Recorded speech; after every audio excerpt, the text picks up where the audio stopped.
I guess I don't need to put my iPhone in the freezer. I just close the freezer with my iPhone.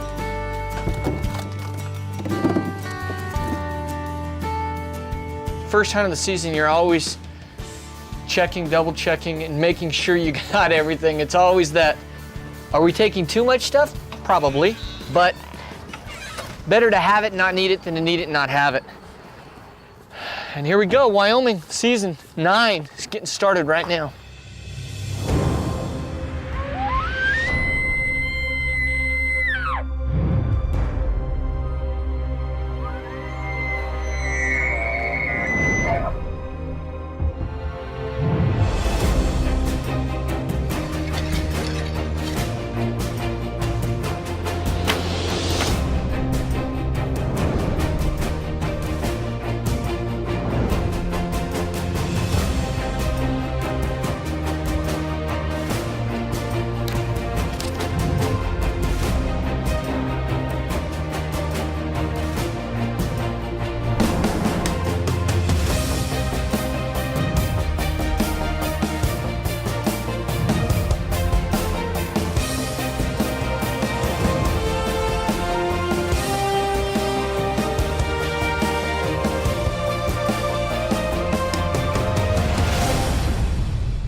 It's hard to believe that this is our 9th season with Outback Outdoors.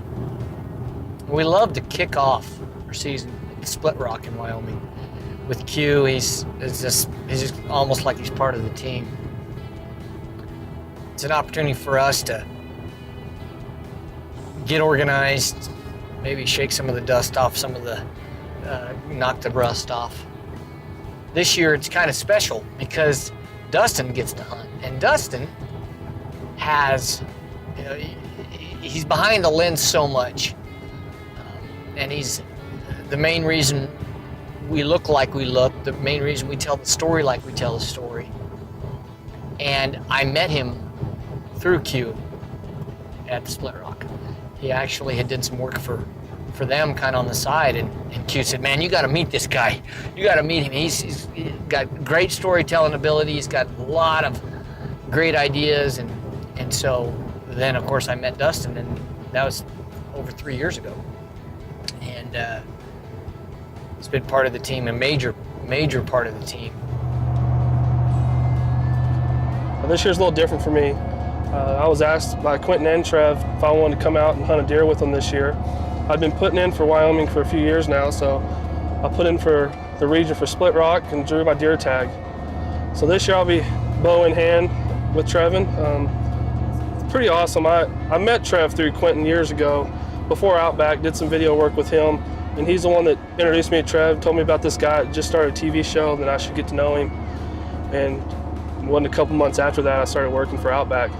So to experience this hunt with Trevon and Q at the place that it all started is a pretty cool feeling. Honestly, I'll be happy with anything I take. It's a deer tag. I can do whitetail, mule deer. Q posted some pictures up last night on Facebook, and I'm blown away. So we'll get here and we'll meet up with him. I'm sure he'll already know the game plan and where they're moving and where they're going. He always takes care of us. So I'm excited.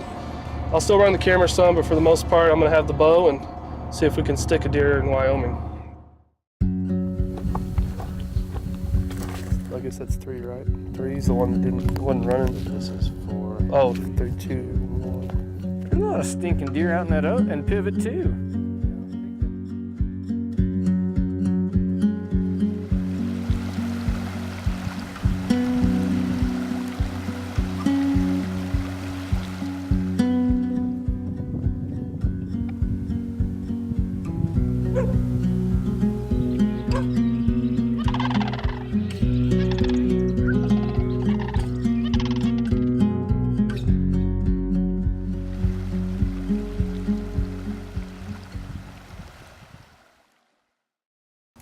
I'm Kenton Claremont with Train to Hunt, and this is the Wilderness Athlete Minute. Too often, bow hunters will spend the entire off-season shooting from a standing position at fixed yardage. I think this is a big mistake because we all know that once we get into the field, we're gonna find ourselves shooting from different positions. Whether you're hunting out of a tree stand or a blind, you may find yourself shooting from a seated position. In the field, if you try to lower your profile just so you're not seen by that animal coming in, you're gonna find yourself shooting from a kneeling position. And then there's the stare off where you draw your bow back, that animal catches you and he's facing you for 30 seconds, a minute, 2 minutes before presenting a shot. So you better practice these situations throughout the season. I would go as far as to go ahead and put on your whole kit, put on everything that you're gonna hunt in, including your binos, your pack, everything, and then go out and practice these shots. Practice shooting from a kneeling position, seated, drawing and holding, and any other situation that you might find yourself in the field. I hope these tips help you on your next hunt, and for more information, go to traintohunt.com.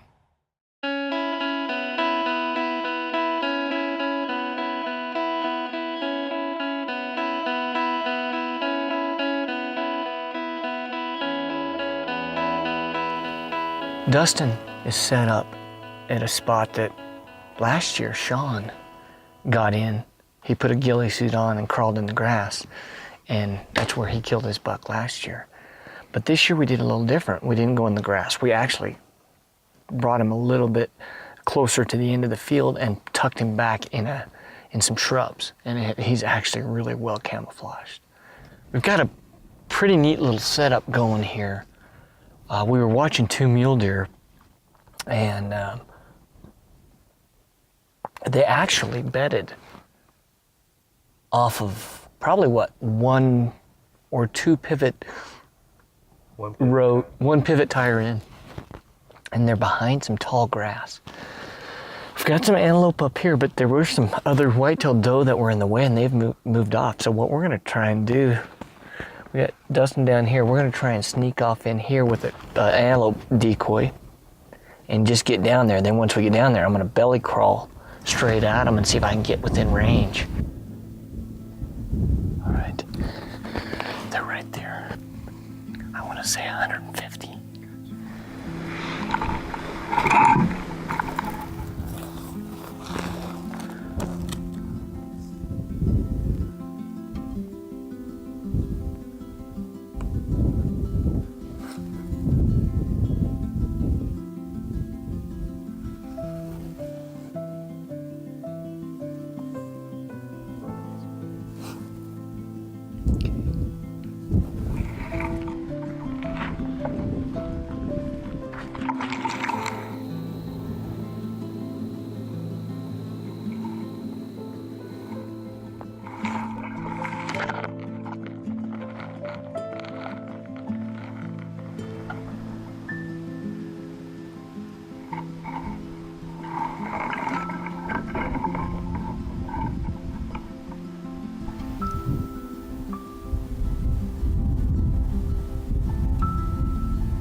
What we've got here is a lot of deer and 2 sets of guys on their bellies.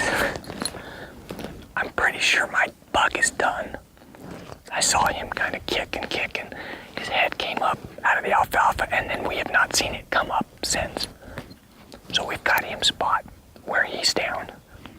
But Dustin and his cameraman they've got deer all around him over here. So we're kind of stuck. We can't go recover my deer yet because we'll blow those deer out. So we're gonna sit here, keep an eye over here, watch the show, see what happens. I'm Trevon Stolzfus, and this is Dave Baronio with Outback Outdoors, and this is the Wasp Archery Tech Talk. There's been a huge debate about the pros and cons of expandable broadheads. What are some of the pros, Dave?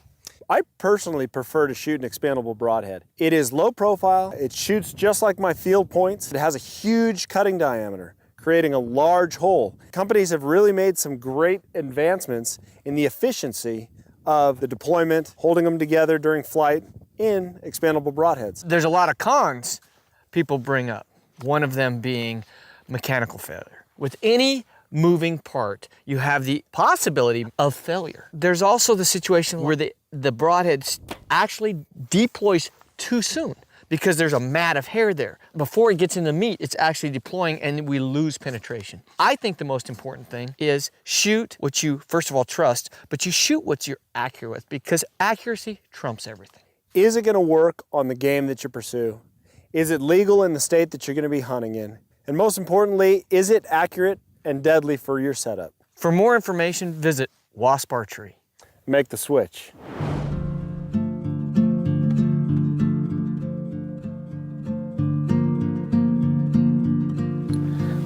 I'm pretty sure my buck is done, but Dustin and his cameraman they've got deer all around him over here. So we're kind of stuck. We can't go recover my deer yet because we'll blow those deer out. So we're gonna sit here, keep an eye over here, watch the show.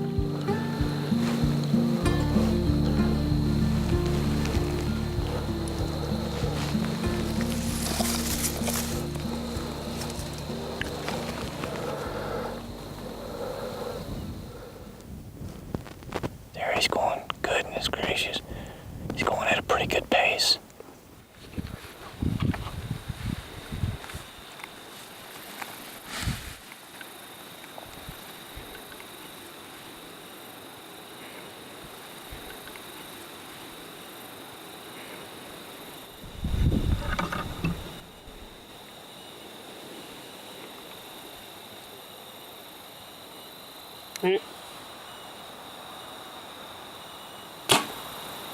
Left of him.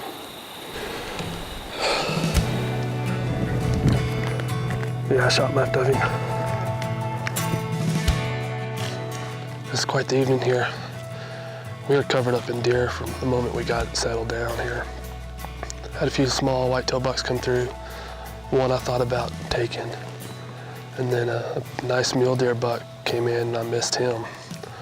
I'm not sure what happened. I think the adrenaline was going too much and saw him too far off and worked myself up. But it looks like Trev did get his deer. Q says he hadn't seen him move where he laid down. So we'll go recover Trev's deer and get the game plan for the morning, but can't complain about this.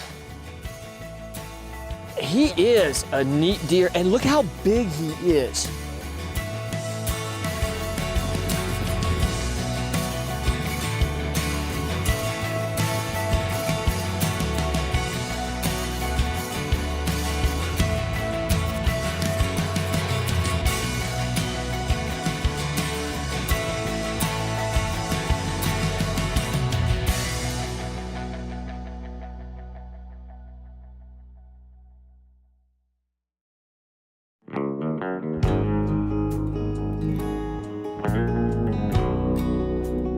I want to see this big one bed right there at them tires. He's got 3 other bucks and a little fawn doe with him.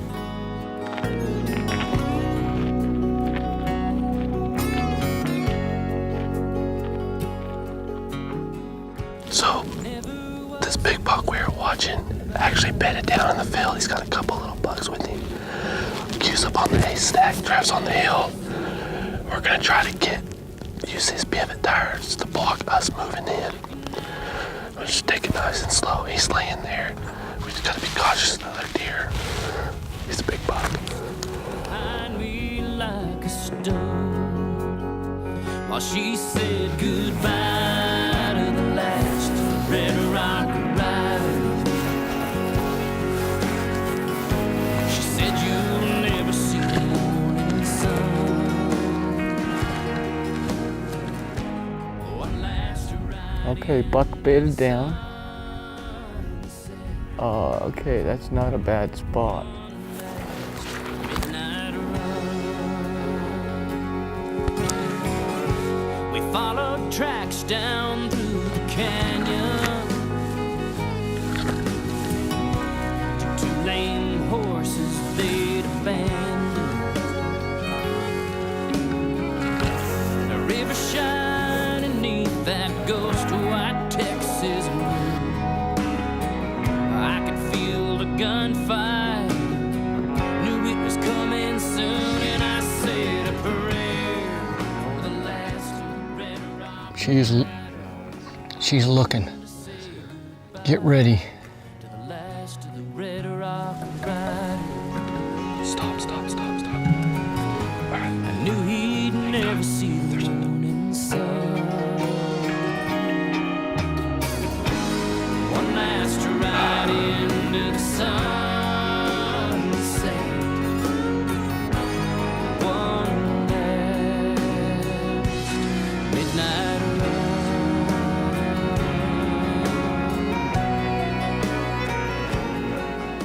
Well, it didn't work out. Never was good at goodbye.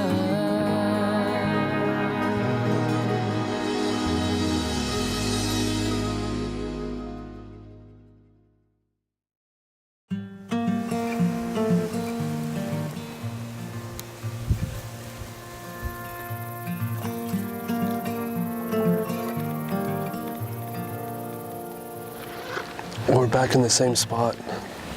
It's the third night here in Wyoming.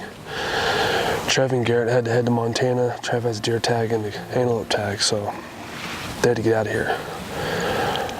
So it's just me and Craig. We're gonna sit here, wait it out, see what happens, see what walks by.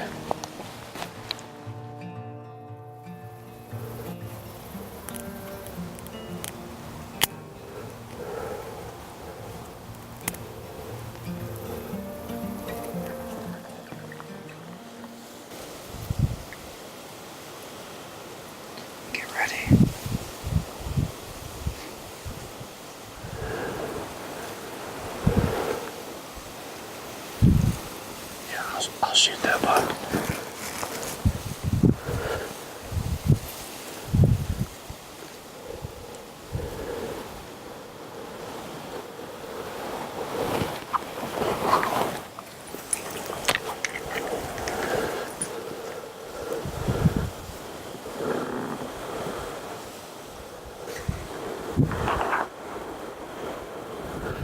All right, you ready?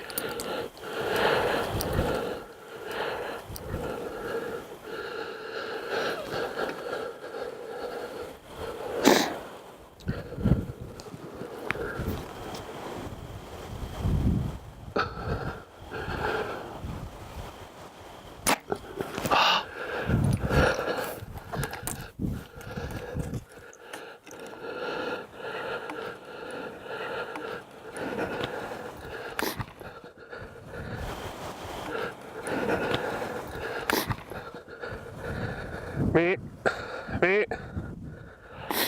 Dude, I talk about ducking.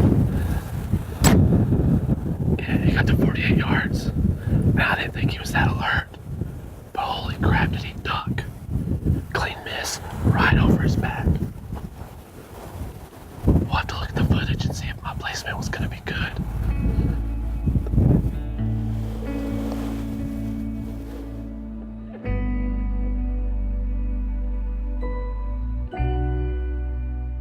Q just dropped us off. That group of bucks we've been seeing the last few days, was right at the pivot.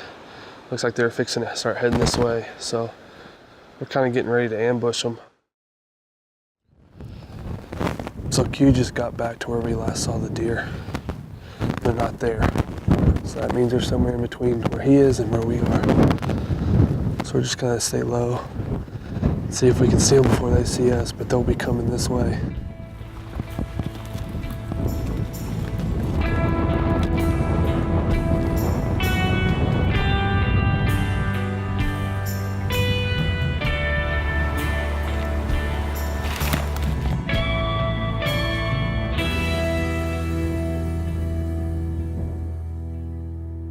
Well, it's been quite the trip here at Split Rock. We have been on a lot of animals. I've had my chance at a couple, just couldn't connect. I got to leave, meet Adam and Trev, elk camp for the next week. We got shows to do the Sportsman's Channel, so I've got to go back to doing what I do, pick up the camera for a little while. It's been an unbelievable opening weekend here in Wyoming. Thanks Trev, thanks Q for inviting me, and I got in on some awesome animals, had plenty of opportunities. I can't complain about that. I've been in range on many animals every day, so I have learned a ton this trip, and I still got a lot to learn, being that this is my first spot and stock anything. It's I've been behind the camera a lot and watched these guys do it many years, but totally different ball game when I'm responsible for being in front. Learned a lot, came away with a lot. Thanks again, Q. Thanks, Trev. It's been one heck of a weekend.